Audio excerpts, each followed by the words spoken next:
He walked into court smiling. He walked out with nothing. Ethan Caldwell stopped right in front of me in the courthouse hallway. Close enough that I could smell the sharp, expensive cologne he only wore on days when he wanted to feel untouchable. "This is the best day of my life," he said quietly, with the confidence of someone who believed the ending was already written. "I'm taking everything from you." Behind him stood Lila Moore. His assistant.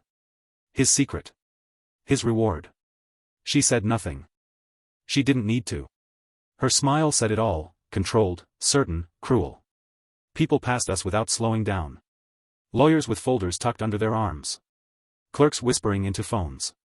Strangers carrying their own private disasters. No one noticed the quiet war unfolding in that narrow hallway. Ethan adjusted his jacket and looked at me the way someone looks at an object that already belongs to them. "The condo is mine. The accounts are mine," he continued. "You should have taken the settlement when you had the chance." I didn't respond. That silence irritated him more than anger ever could. He wanted fear. He wanted panic. He wanted proof that I was already broken. Instead, I stood still. Hands folded. Breathing steady. "You were always quiet, Rachel," he added with a short laugh. "Quiet men lose in court. My lawyer is ruthless. Yours looks like he should already be retired." Lila crossed her arms. The bracelet on her wrist caught the light. The one Ethan bought with money he thought I would never trace. Ethan leaned closer one last time. "After today, you'll have nothing. No home. No leverage. No future." That was when my attorney stepped beside me. Walter Green didn't raise his voice. He didn't rush. He simply looked at me and asked one calm question. "Did you bring everything we discussed?" For the first time, I looked directly at Ethan and met his eyes. "Yes," I said. "Exactly as you asked." Walter nodded once, then turned slightly toward Ethan. "In that case," he said evenly, "I suggest you prepare yourself. Today will be educational." Ethan laughed. He had no idea the lesson had already begun. Rachel Caldwell was never the kind of person who filled a room with noise. She filled it with order.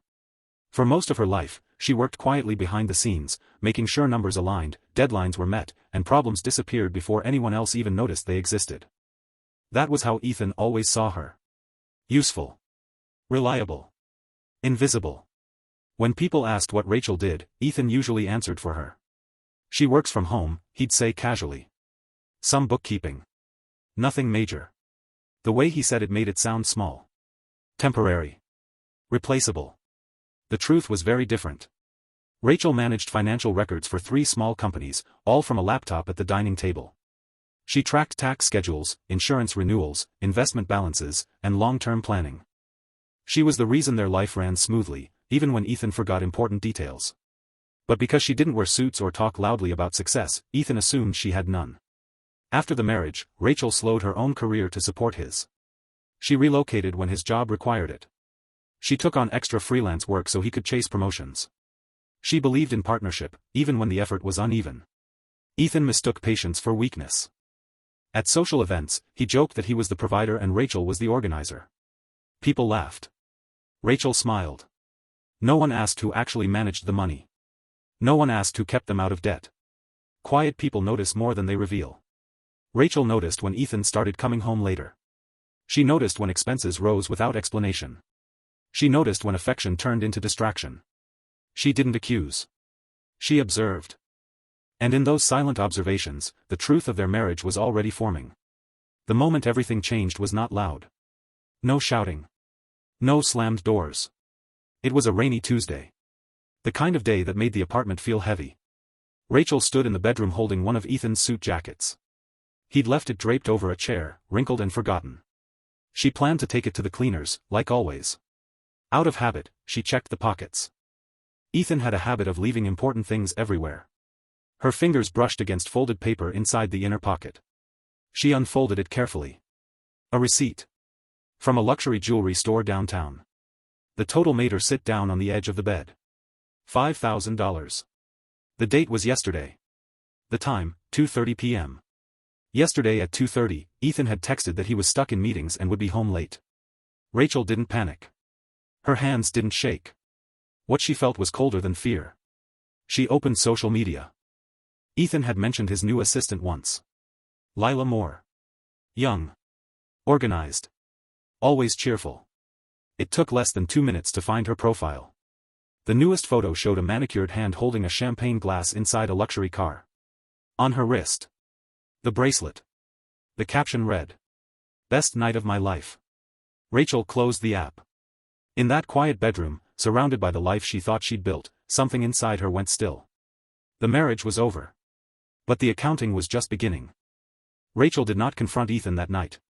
She did not wave the receipt in his face. She did not ask questions she already knew the answers to.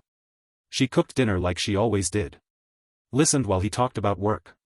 Nodded at the right moments. Even smiled once, when he made a joke she had heard 100 times before. Ethan noticed nothing. That was the advantage of being underestimated for so long. People stop watching you closely. When he fell asleep beside her, breathing slow and heavy, Rachel slipped out of bed and walked quietly into the small storage room near the kitchen. It had always been filled with boxes, old paperwork, things they never bothered to organize. That night, it became her office. She set her laptop on the narrow desk, closed the door, and sat down. For a moment, she just stared at the screen, listening to the hum of the refrigerator through the wall. Emotion creates noise. Numbers create clarity. That had been her rule since her first accounting course. She opened a new file and named it Ledger. Then she began. First, she logged into their shared accounts. Credit cards. Savings. Mortgage payments. Ethan had always believed she didn't really pay attention to those things. He thought money simply appeared when needed. Rachel pulled statements from the last 3 years. Patterns emerged immediately. Small charges at first. Restaurants. Rides. Gifts. Then larger ones. Hotel bookings. Flights. Jewelry. All clustered around the same dates, business trips Ethan had described in detail. The math didn't match his salary. Next, she reviewed her own records. Every monthly transfer she had sent Ethan to help with household expenses. She had always written simple notes in the memo line: mortgage, utilities, insurance. At the time, those words felt routine. Now, they felt precise. She created tabs. Income. Expenses. Personal transfers. And one more, labeled simply, L. Slowly, carefully, a story formed. Not an emotional one. A financial one. Ethan was not only unfaithful. He was financing another life. Every dinner. Every flight. Every gift to Lila had been paid for with money Rachel helped earn, manage, or save. Their future had been redirected to decorate someone else's present. Rachel leaned back in her chair and exhaled. This was no longer about betrayal. This was about accountability. For the next several weeks, Rachel lived 2 lives inside the same apartment. In front of Ethan, she was unchanged. Quiet. Supportive. Predictable. She asked how his day went. She reminded him about meetings. She nodded when he talked about stress and pressure. She even helped him choose a tie once, the same one he wore when he met Lila for lunch. Ethan never questioned it. In his mind, Rachel was exactly where he had left her, background noise. But when he left for work, or fell asleep beside her, Rachel returned to the storage room. The door closed. The laptop opened. She followed every dollar. The condo came first. Years earlier, Rachel had received a substantial inheritance from a relative. Ethan had convinced her to use it for the down payment. He told her it would be easier if the transfer went through his account. She trusted him. Now she traced the path. Her inheritance. Transferred to Ethan's account. Paid directly to the developer. The amounts matched perfectly. Not a single dollar came from Ethan. The mortgage told the same story. Every month, Rachel transferred the payment to Ethan so he could handle it. She thought she was protecting his pride. In reality, she had been documenting ownership. Then came the spending. Flights. Hotels. Jewelry. Restaurants. All for Lila. All paid with joint funds. And then Rachel saw something that made her hands pause on the keyboard. Large transfers. Thousands at a time. Online betting accounts. Always after Ethan received bonuses. Always late at night. This wasn't carelessness. It was risk. By the end of the month, Rachel had something far more powerful than anger. She had evidence. And Ethan had no idea the clock was already moving. Rachel did not choose the first lawyer she found. She chose strategy. A former colleague gave her a name, Walter Green. Older. Quiet. Precise. Known for refusing cases he couldn't win. His office was small. No motivational posters. No loud promises. Just shelves of law books and the smell of old paper. Rachel placed her folder on his desk and spoke. She did not cry. She did not complain. She explained what happened the way she would explain a financial report. Step by step. Dollar by dollar. Walter listened without interruption. When she finished, he opened the folder. Minutes passed in silence. He studied dates. Compared amounts. Cross-checked statements. Finally, he looked up. "You didn't come here for sympathy," he said. "You came here to finish something." Rachel nodded. He closed the folder slowly. "You have enough here to reclaim what's yours," he continued. "Possibly more. But only if we let him believe he's already won." Rachel felt something settle in her chest. Control. For the first time since the receipt, the future did not feel dark. It felt exact. Ethan arrived at the courthouse weeks later as if he were attending a celebration. Tailored suit. Perfect hair. Confident smile. At his side stood Lila, dressed boldly, eyes already scanning the room like she was measuring furniture. Rachel and Walter were seated when Ethan entered. He barely looked at Rachel. In his mind, she was finished. The hearing began. Ethan's lawyer spoke first. Loud. Polished. Certain. He described Ethan as the provider. The successful one. The backbone of the marriage. Rachel was described as someone who benefited. Rachel did not react. Then Walter stood. He did not raise his voice. He opened the folder. "Your Honor," he said calmly. "This case is not about emotion. It is about records." And with that, the balance began to shift. Walter did not rush. He moved the way someone does when time is on their side. "Let's start with the condo," he said, sliding a document toward the judge. Rachel watched Ethan's posture shift, subtle, almost invisible. A straightened back.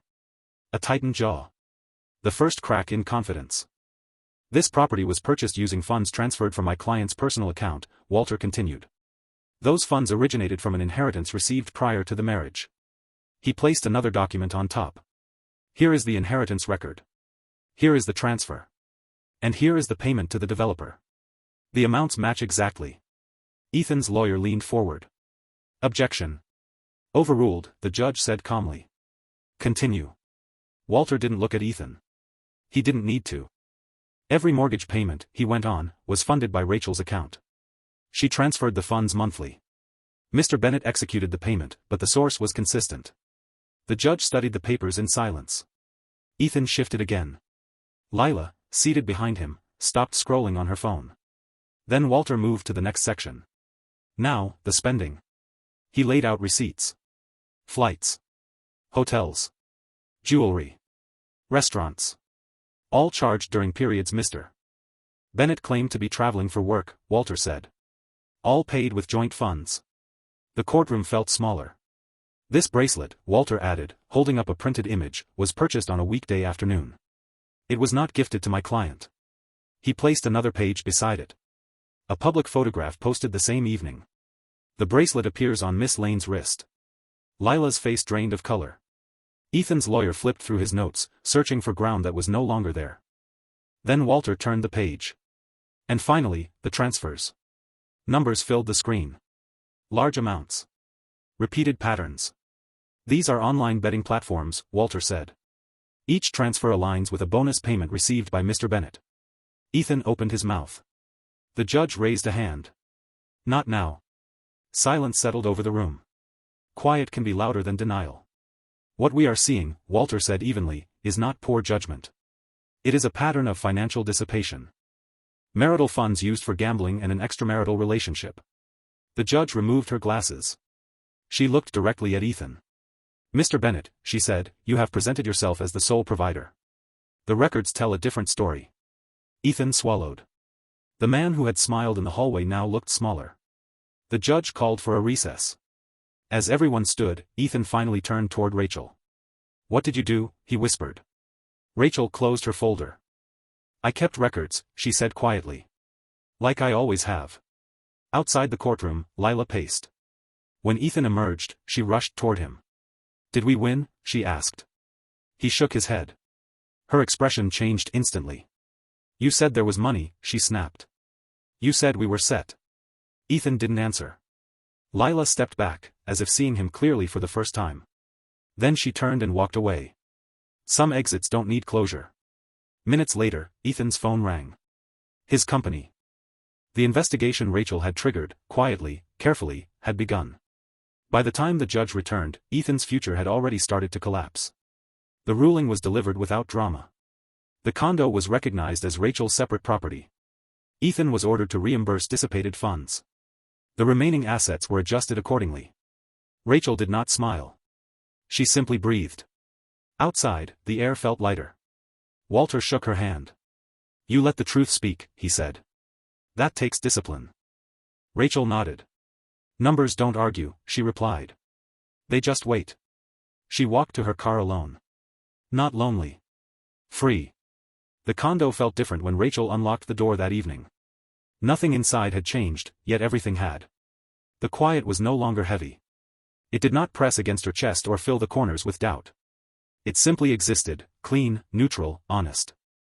She placed her keys on the counter and sat down at the dining table, the same table where she had once worked late nights while Ethan paced the apartment, complaining about stress he never fully explained. Her phone buzzed. Unknown number. She let it ring. Then it buzzed again. This time she answered. Rachel, Ethan's voice said. It sounded thinner. Stripped of confidence. We need to talk. There's nothing left to say, she replied. You don't understand what you've done, he said quickly. My job put me on leave. They're reviewing everything. My accounts are frozen until the audit finishes. Rachel closed her eyes for a moment, not in regret, but in acknowledgement.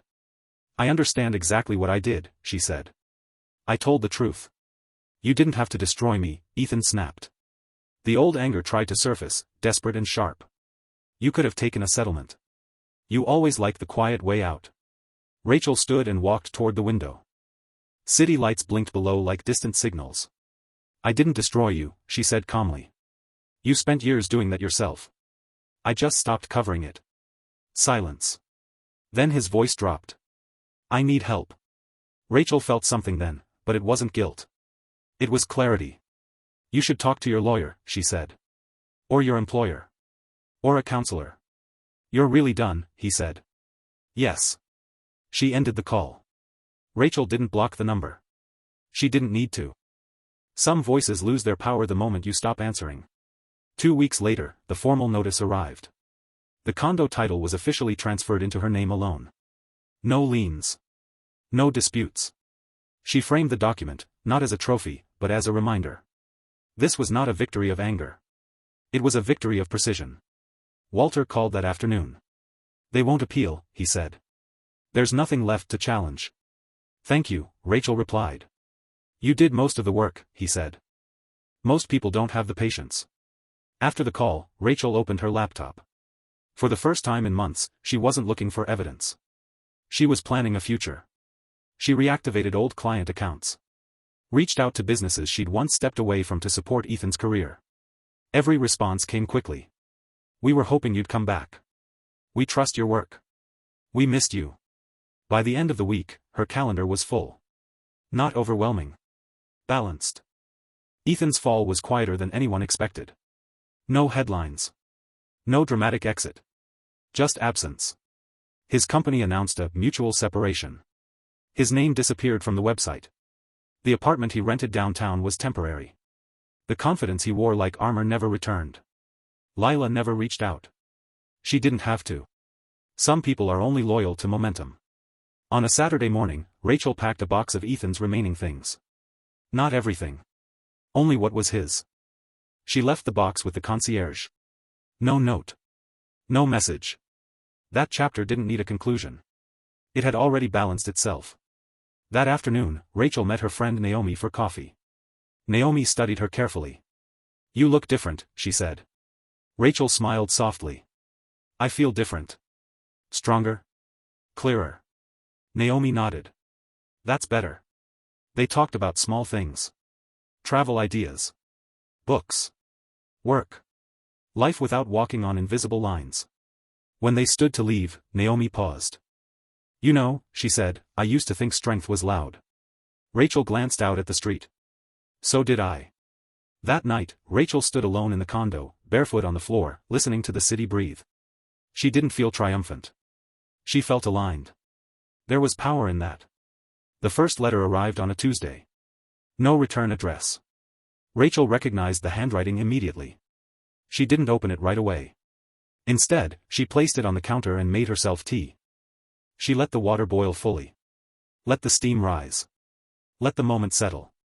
When she finally tore the envelope open, the words inside were uneven, pressed too hard into the paper. Rachel. I don't know how else to say this. I made mistakes. I know that now.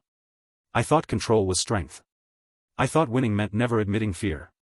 I was wrong. I lost everything because I didn't listen. I don't expect forgiveness. I just need you to know I see it now. Ethan. Rachel read it once. Then again. She felt no anger. No satisfaction. Only distance. She folded the letter neatly and placed it in a drawer, not as a relic, not as a wound, but as a closed file. Understanding does not require reconciliation. Work began to fill her days in a way that felt right. Not frantic. Not hollow. Intentional. Rachel rebuilt her consulting practice carefully, choosing clients who respected boundaries and clarity.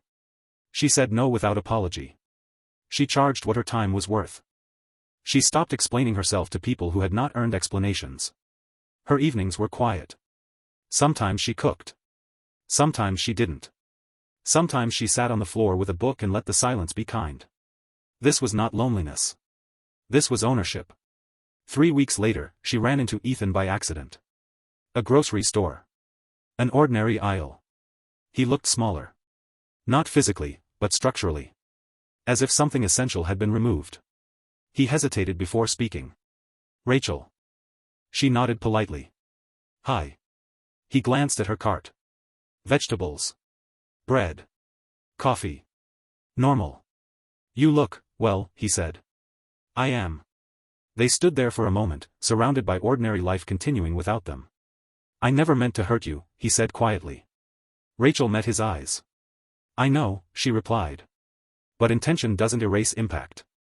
He swallowed. I don't expect anything, he said. I just wanted to say that. She nodded once. I hope you find what you're looking for. She stepped past him. And that was it. No final speech. No dramatic release. Just separation made complete. That night, Rachel sat at her desk and opened the folder labeled Balance. She stared at it for a moment. Then she deleted it. Not because it was unimportant. But because it had done its job. She didn't need proof anymore. She had peace. A month later, the condo felt like a home, not a battlefield. Rachel replaced the dining table. Painted the walls a softer color.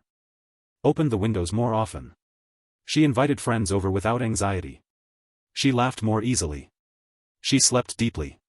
And sometimes, when she caught her reflection in the mirror, she barely recognized the woman staring back. Not because she had changed into someone new. But because she had returned to someone true. On a quiet evening, she wrote a single sentence in her journal. I didn't win by taking something from him. I won by giving myself back.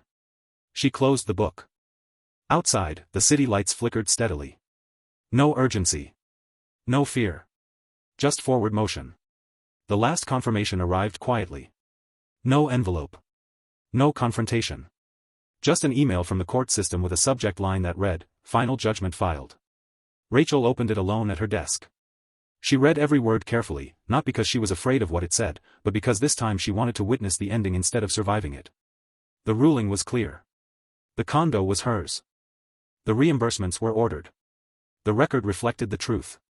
No exaggeration. No emotion. Just facts. She closed the document and sat back. For the first time in a very long while, there was nothing left to prove. People assume closure feels loud. They imagine victory as applause or tears or a final speech that lands like a verdict. But closure, real closure, is quiet.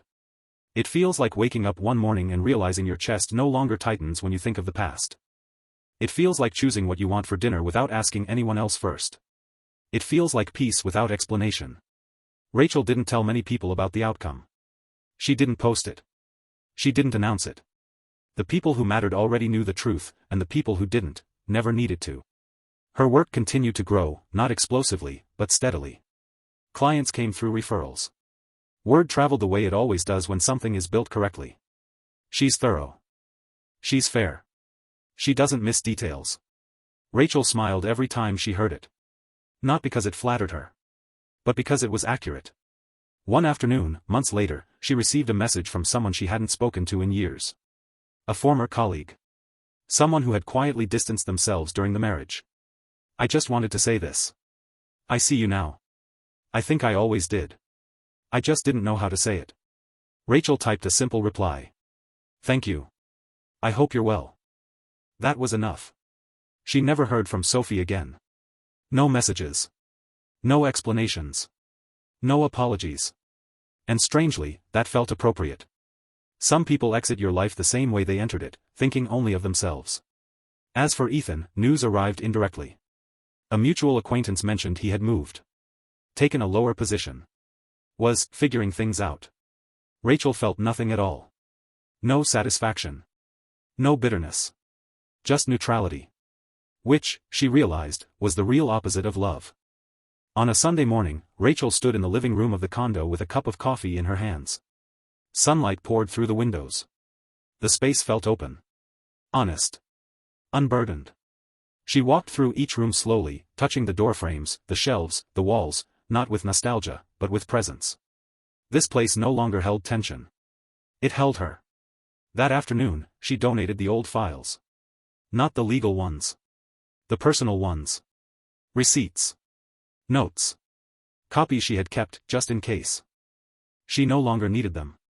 Strength does not require backup plans once it is internal. That evening, she sat down and wrote one final entry in her journal. I used to believe dignity meant staying quiet to keep the peace. I know now it means staying honest, even when silence would be easier. I did not destroy anyone. I simply refused to disappear. She closed the journal and placed it back on the shelf. Finished. Later, standing at the window, she watched the city settle into night. Lights flickered on. Lives continued. Somewhere, people were fighting battles she would never see. Somewhere, someone felt small and unseen. Rachel wished them strength. Quiet strength. The kind that doesn't announce itself. The kind that waits. The kind that always wins in the end. Thank you for watching the video. Don't forget to like and subscribe to the channel. Have a nice day.